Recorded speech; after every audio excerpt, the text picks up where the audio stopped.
कौन कहि यात्रा दरबार आज आखड़ा पूजा है बाबू सोमनाथ साहू कौन कहि जय माँ भट्टारिका जय माँ सारला यात्रा दरबार 2025-26 किसी नुआ नहीं आसूची जहाँकि नूतन साजसजा सहित नूतन लाइट साउंड एवं सब कमिटी मान को टक्कर देला भाई किसी नुआ नाटक चिन्हा मुह कलाकार को नहीं आसुअछि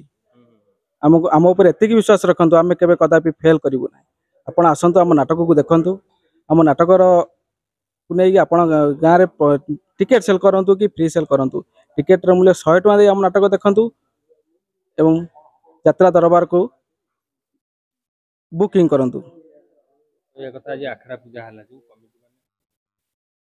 कमिटी माने गोटे स्वर उतरले जो मैंने यात्रा करुँच अहेतुक दर वृद्धि सकाशे बहुत प्रकार प्रोब्लेम होची घर दबा ये सब जो समस्या है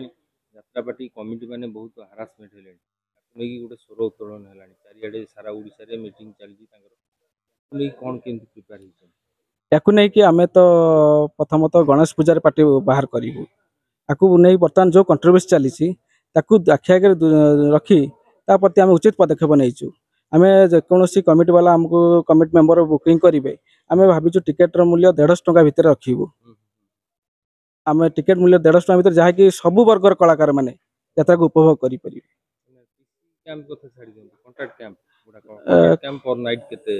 कंटाक्ट कैंप पर नाइट ए वर्ष रखा 2,20,20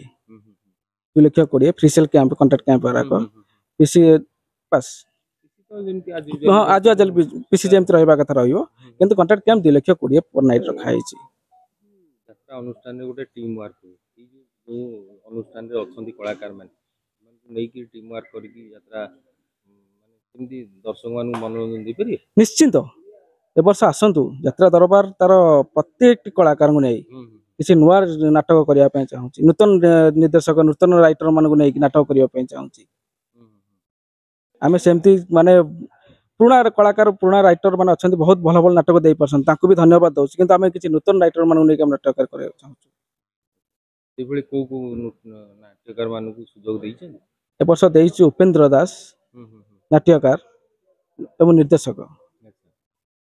आ गोटे नाटक चली बर्तमान जगाज 3 नाटक खूब शीघ्र डिक्लेयर आम करदेबू गोटे नाटक उपेंद्र दास चली धन्यवाद।